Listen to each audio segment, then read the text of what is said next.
Sekarang saya berada di Liverpool, kedai Liverpool Piala FA pun ada satu sini, berat nampaknya.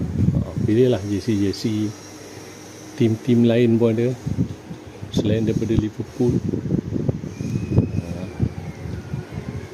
Mac boleh review sikit harga-harga dia, harga-harga dia. Berapa lebih kurang? Kalau belah-belah sini ni berapa, Mac? 38 Kalau ambil $2 ada diskaun 35. Siapa ambil $2 ada 35. Kalau ambil $5 lagilah murah lagi, Mac. Ini retro Manchester punya. Ni mahal sikit ni, Mac.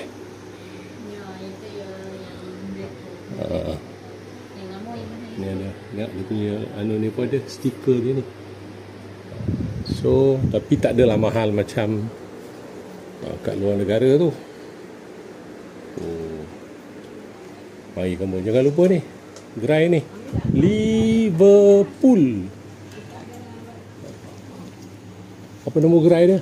101A. Jangan lupa. Owner dia Rosli Ibrahim.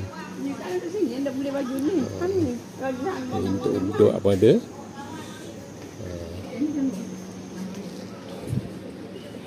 Okey, sama. Ini kita special review untuk Toyota ni lawa ni. Harimau punya.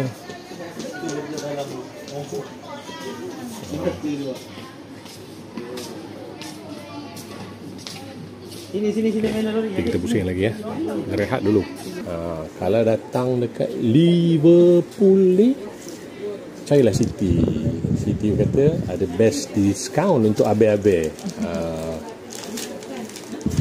Teman ambil satu jersey Johor je, jadilah JDT.